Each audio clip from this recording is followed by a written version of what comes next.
हाय verse, welcome back. जैसे कि हम कोऑर्डिनेटर की सीरीज़ का आज हमारा सिक्स सेशन है। सेशन के अंदर देखेंगे किस तरह से जो हमारी यूआरएल है, यूआरएल से यहाँ पर आकर सिर्फ और सिर्फ कंट्रोलर का नेम किस तरह से हम हाइड कर सकते हैं।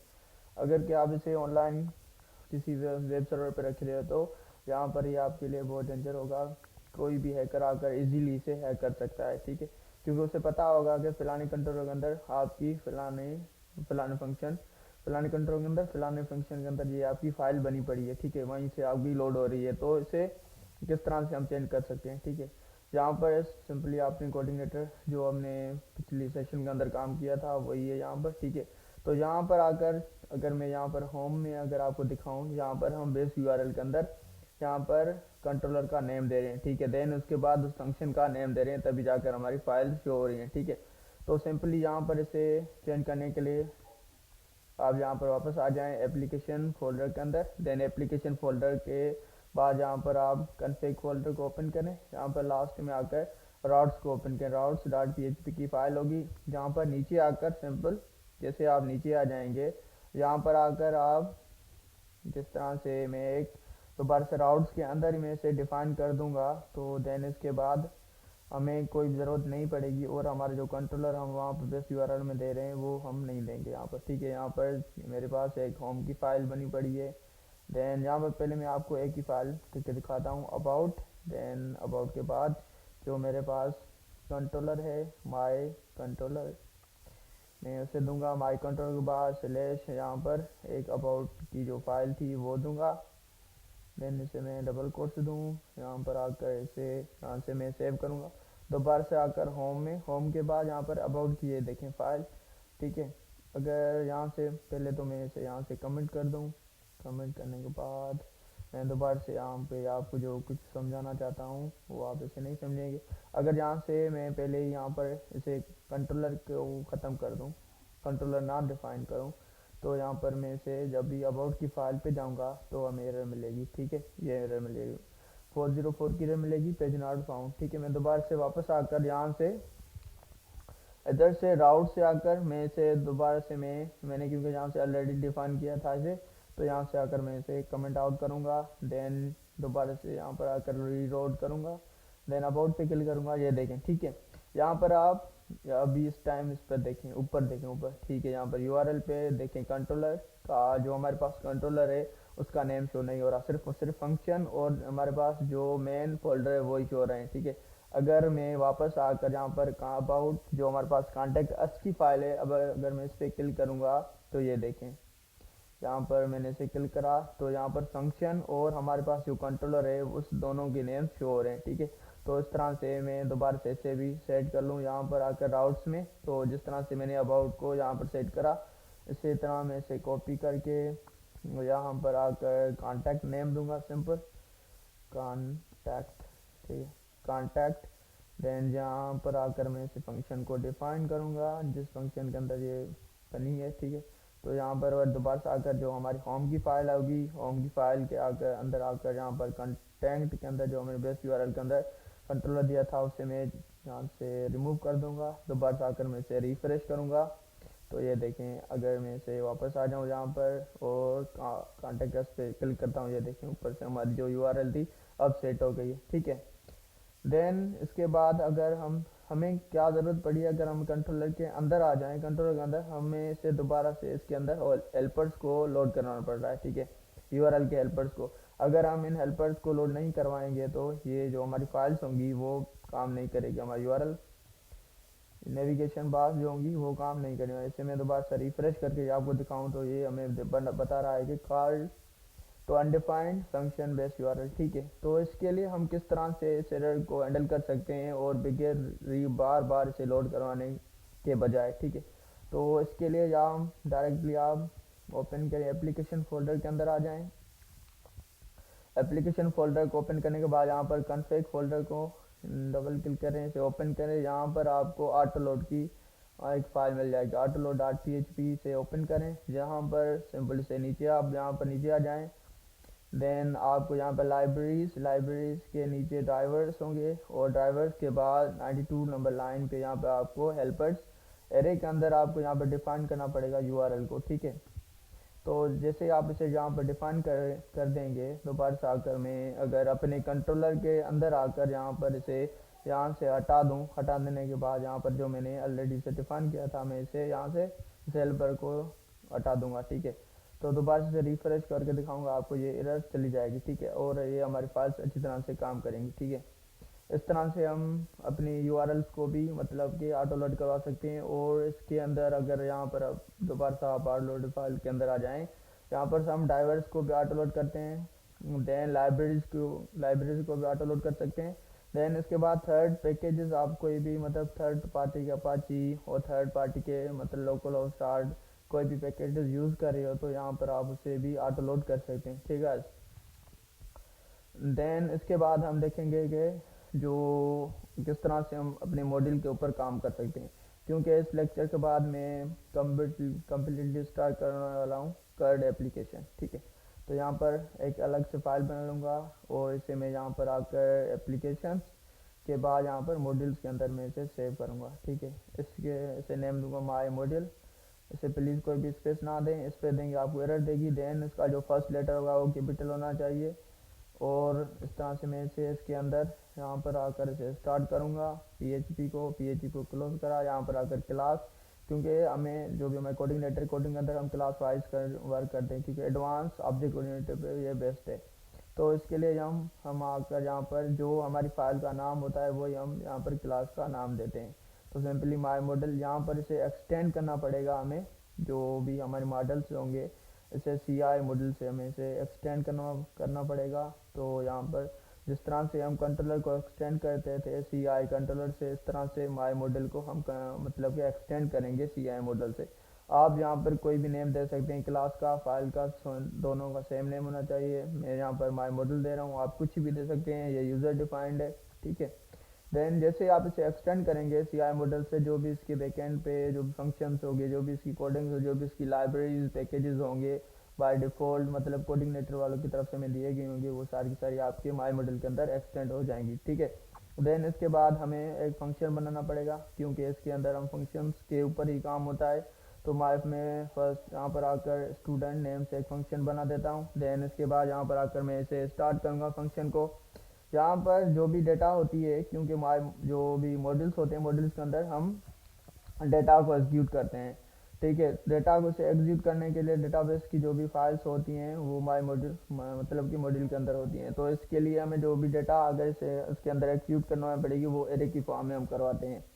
एरे के फॉर्म यहाँ पर मैं मल्टी डायमेंशनल एरे को एग्जीक्यूट करवाऊँगा। यहाँ पर फर्स्ट में डेटा वेरिएबल मैंने बनाया, देन यहाँ पर मल्टी डायमेंशनल एरे को स्टार्ट करूँगा। यहाँ पर मल्टी डायमेंशनल एरे के अंदर हम अपने इंडेक्स को अपनी तरफ से नेम देते हैं। ठीक है, तो यहाँ पर फारूक, देन एक और यहाँ पर रोल नंबर दूंगा, और रोल नंबर को यहाँ पर रोल नंबर मुझे इंसर्ट करना पड़ेगा 2K18 ITC 55। देन यहाँ पर आकर मैं सेशन एक और सेक्शन बना दूंगा कि कौन से सेक्शन से बिलोंग करता है। देन यहाँ पर आकर मैं इसे ए कर दूंगा।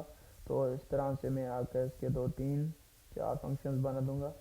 बी एंड है लास्ट में सी, यहाँ पर आकर मुझे इसे 52 एंड 53। देन यहाँ पर मुझे नेम इसके चेंज करने पड़ेंगे, इसके अंदर मैं खान कर दूंगा, खान है इज़ मलक। ठीक है, देन इसके बाद यहाँ पर आप लास्ट में आकर आपको जो भी आपने वेरिएबल बनाया था जिसके अंदर डेटा आप मतलब कि मल्टी डायमेंशनल एरे बना रहे हो, उस वेरिएबल को आपको रिटर्न करवाना पड़ेगा, क्योंकि हमें जो भी हम एमवीसी, क्योंकि ये कोऑर्डिनेटर एमवीसी पैटर्न पे डिपेंडेड हो, इसके लिए हम इसे डायरेक्टली यहाँ से मॉडल से एग्जीक्यूट नहीं कर सकते। तो हमें जो हमारे पास डेटा वेरिएबल है इसे यहाँ से मुझे रिटर्न करना पड़ेगा, यहाँ पर आकर कंट्रोलर के अंदर रिट्राइव करने के लिए। यहाँ पर कंट्रोलर के अंदर आने के बाद यहाँ पर मुझे अलग से एक फंक्शन बनाना पड़ेगा, क्योंकि विथआउट फंक्शन बनाए में से कंट्रोलर के अंदर डिफाइन मतलब कि कॉल नहीं करवा सकता। ठीक है, देन यहाँ पर मुझे एक मैं फार नेम से फंक्शन बना रहा हूँ। देन मैं से स्टार्ट करूँगा। फर्स्ट ऑफ ऑल मुझे इसे मॉडल को लोड करवाना पड़ेगा। मॉडल को लोड करवाने के लिए $this कीवर्ड को यूज़ करेंगे। देन लोड करेंगे मॉडल फोल्डर को। ठीक है, देन इसके अंदर हमने फाइल बनाई थी माई मॉडल के नेम से, माई मॉडल्स। देन मैं इसे यहाँ पर दे दूँगा। देन इसके बाद मुझे क्योंकि सिंपल जो ऑब्जेक्ट ओरिएंटेड होती है वहाँ पर फंक्शंस के ऑब्जेक्ट क्रिएट होते हैं, ठीक है। लेकिन जो कोऑर्डिनेटर के अंदर जो भी मतलब कि क्लास का नेम होता है, यहाँ पर मॉडल का नेम हो रहा है माई मॉडल, यहाँ पर डायरेक्टली ये माई मॉडल एक मतलब कि ऑब्जेक्ट में मतलब कि चेंज हो जाएगा, ठीक है। देन इसके बाद एज ऑब्जेक्ट मैं दूंगा माई मॉडल को, यहाँ पर सेम नेम ही है, ठीक है। As class name and object name same ही होता है। देन इसके बाद यहाँ पर आकर मैं माई मॉडल के अंदर डिफाइन करूँगा जो भी मैंने यहाँ पर फंक्शन बनाया था, ठीक है। यहाँ पर मैंने फंक्शन बनाया हुआ है स्टूडेंट नेम से, ठीक है। तो यहाँ पर आकर मैं स्टूडेंट फंक्शन को डिफाइन कर दूंगा, ठीक है। सिंपली अगर मैं इसे यहाँ पर कंट्रोलर के अंदर ही अगर मैं इसे प्रिंट करवाना चाहूँ तो मुझे एक वेरिएबल से असाइन करना पड़ेगा। देन यहाँ पर आकर मुझे इस वेरिएबल को इको करना पड़ेगा, echo in pre pre tag के अंदर मैं इसे इको करूँ, ये कुछ अच्छी तरह से शो होगा। देन इसके बाद मुझे इसे प्रिंट आर करना पड़ेगा, ठीक है, प्रिंट आर। देन इसके अंदर मुझे उस वेरिएबल को इंसर्ट करना पड़ेगा। अगर मैं इसे यहाँ से ओपन इन ब्राउज़र करके दिखाऊँ, मेरे पास जो फंक्शन बना था मैंने बनाया हुआ है माई कंट्रोलर के अंदर, देन वो था फार, ठीक है। यहाँ पर ये देखें, यहाँ पर ये हमारे पास एरे शो हो रहा है, हमारी डेटा जो थी वो हमें शो हो रही है, ठीक है। देन अगर यहाँ पर अगर आप कोई भी, क्योंकि जो बी पी एच पी या कोऑर्डिनेटर ये केस सेंसिटिव है, इसलिए यहाँ पर कोई भी मैं सिंपल सी एरर यहाँ पर कुछ भी अगर रिमूव कर रहा हूँ तो हमें एरर ये जनरेट करके दे देगा, ये देखें, ठीक है। यहाँ पर हमें वार्निंग की एरर मिल गई है, ठीक है। वार्निंग की एरर इस जो पी एच पी के अंदर चार टाइप्स की एरर होती हैं। एक वार्निंग एरर होती है, एक नोटिस एरर हमें मिलती है, एक फ्रेज एरर और सिंटैक्स एरर सेम ही होती हैं। देन एक होती है fatal error. And fatal error के बाद जो फेटल एरर होती है, फेटल एरर के अंदर भी तीन और टाइप्स होती हैं एरर्स की। एक होती है start up fatal error, then second one होती है compile time fatal error and third होती है रन टाइम फेटल एरर। अगर आप मसलन के यहाँ पर आजकल मोस्टली गूगल के जो भी बहुत सारे प्रोजेक्ट्स मिल रहे हैं वेबसाइट, उसके अंदर डीबगिंग के लिए, तो आपको एरर्स के बारे में अच्छी बहुत मतलब कि बहुत अच्छी नॉलेज होनी चाहिए, ठीक है। मैंने इसे यहाँ पर आपको सिंपली यहाँ पर अगर मैं इस एरर को मुझे रिमूव करना पड़ेगा, तो रिमूव करने के लिए यहाँ पर डायरेक्ट आकर मुझे इसे मॉडल को यहाँ पर डबल कोट्स देनी पड़ेंगी, ठीक है। तो हमारे पास जो एरर थी वो डायरेक्ट यहाँ पर ख़त्म हो जाएगी, ठीक है।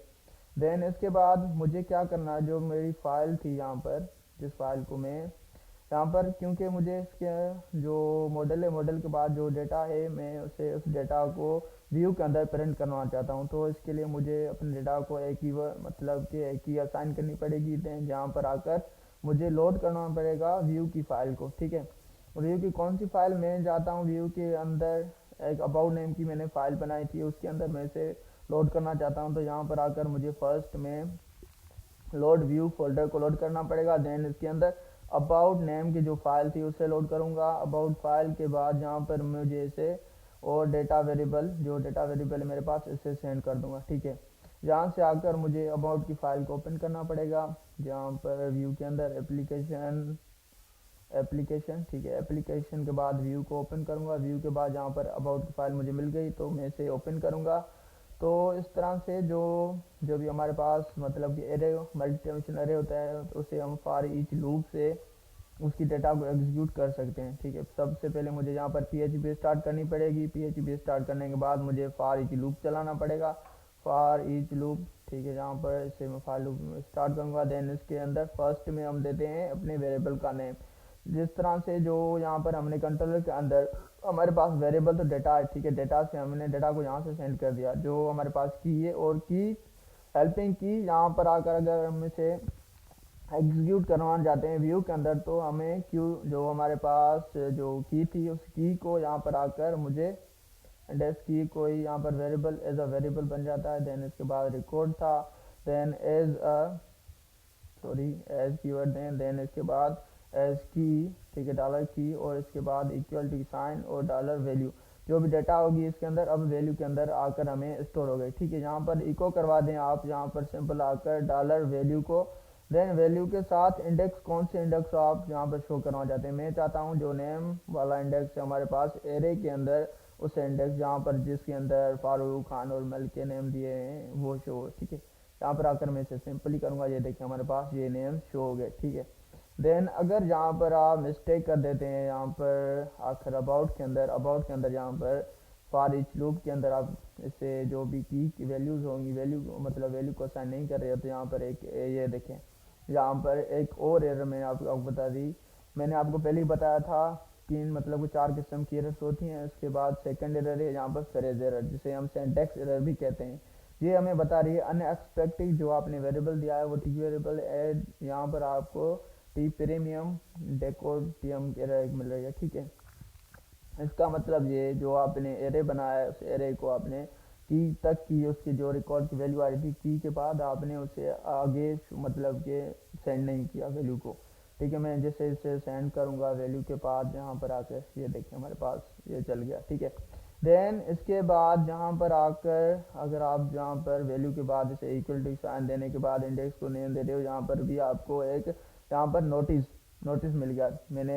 देन इसके बाद आपको मैंने आज इस वीडियो के अंदर तीन मतलब एरर्स बता दिए, एक वार्निंग, देन इसके बाद नोटिस और हमारे पास थी जो एक सिंटैक्स एरर। ठीक है, देन इसके बाद जैसे आप यहाँ पर इसे रिमूव कर देंगे तो ये आपकी एरर भी ख़त्म हो जाएगी।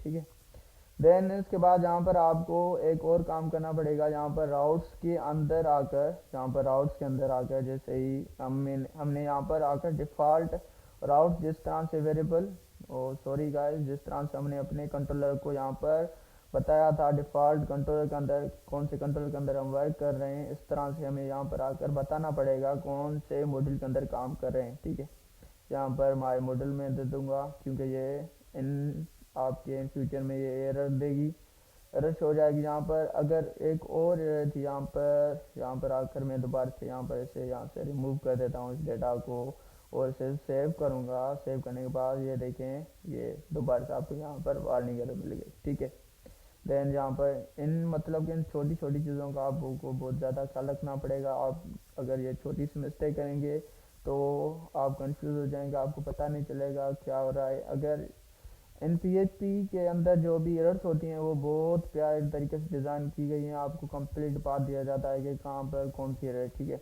अगर मैं यहाँ पर कंट्रोलर के अंदर एरर कर रहा हूँ तो ये आपको बताएगा, वार्निंग के बाद आपको ये मैसेज में बताएगा use of undefined constant my model assumed by mod this will throw error in a future version। ठीक है, देन इसके बाद ये वार्निंग के अंदर जो भी आपका फंक्शन होता है वो वर्क करता है, लेकिन आपको वो वार्निंग देता है इन फ्यूचर वो मसलन केस के अंदर जो भी आपने एरर जनरेट की है वो आपको मतलब के फंक्शन एरर अंडर या आपको मतलब के अफेक्ट आपके फंक्शन को दे सकती है। ठीक है, ये बता रहा है जो आपके पास माई कंट्रोलर डॉट PHP फाइल है इसके अंदर लाइन नंबर 21 पे आपको एरर है ये। ठीक है, यहाँ पर हम इस एरर को 20 नंबर 1 पे माई कंट्रोल के अंदर हम इसे सेव कर दें तो हमारी एरर ख़त्म हो जाएगी। ठीक है, अगर मैं यही एरर यहाँ पर आकर माई मॉड्यूल के अंदर कर देता हूँ, यहाँ पर जो हमारे डेटा है इसे असाइन करने के बजाय मैं यहाँ से रिमूव कर दूँ तो ये देखें तो बस आपको एक और एरर यहाँ पर फ्रेज एरर मिल जाएगी। सिंटैक्स एरर है, फ्रेज एरर और सिंटैक्स एरर सेम होती हैं। यहाँ पर आपको बताएगा अनएक्सपेक्टेड, यहाँ पर ये दे बता रहे हैं यहाँ पर जो आपने कली प्रोसेस एरर को स्टार्ट किया है वो एरर है लाइन नंबर 6 पे माई मॉड्यूल। यहाँ पर एप्लीकेशन के बाद मॉड्यूल्स के अंदर फोल्डर है उसके अंदर माई मॉडल डॉट PHP की नेम से फाइल है, लाइन नंबर 6 में उसके अंदर एरर है। अगर यहाँ पर हम आ जाएँ ये देखें लाइन नंबर 6 पे हमारे पास एरर है। ठीक है, मैं इसे अगर यहाँ से हैंडल कर दूँ एरर को तो हमारे पास ये ख़त्म हो जाएगी एरर। ठीक है, दोबारा से चल गया। अगर इसी तरह से मैं आकर व्यू के अंदर अबाउट की जो फाइल थी व्यू की अगर मैं यहाँ पर कोई मिस्टेक करूँ तो ये हमें बताएगा कि कौन सी फाइल में। ये देखें सर्वे नोटिस एरर आपको मिल रही है तो स्ट्रिंग कन्वर्जन हो रहा है, तो यहाँ पर लाइन नंबर 21 पे एरर है। व्यू के अंदर फोल्डर है, व्यू फोल्डर के अंदर अबाउट डॉट PHP के अंदर आप एरर कर रहे हो, तो यहाँ पर आकर मैं इसे यहाँ पर ख़त्म कर दूंगा 21 नंबर लाइन पे तो हमारी एरर सोल्व हो जाएगी। ठीक है guys, thank you so much, अल्लाह हाफिज़। ये हमारी बहुत इंपॉर्टेंट सेशन था सेशन। इसके बाद जो भी हमारी आगे आने जो फाइल्स होंगी वो हम अपनी जो भी अगर हम कोई भी अगर जो आने वाले सेशन है उन सेशन के अंदर हम कार्ड एप्लीकेशन बनाना सीखेंगे। जो भी हमारे बेसिक्स जो भी मतलब के काम थे जो भी बेसिक्स इंपॉर्टेंट फंक्शन थे वो मैंने आपको सभी आज क्लियर करवा दिए। Thank you so much guys. अगर आपको ये सेशन अच्छा लगा तो प्लीज़ हमारे चैनल को सब्सक्राइब करें और अपने दोस्तों के साथ शेयर करें। थैंक यू सो मच, अल्लाह हाफ़िज़।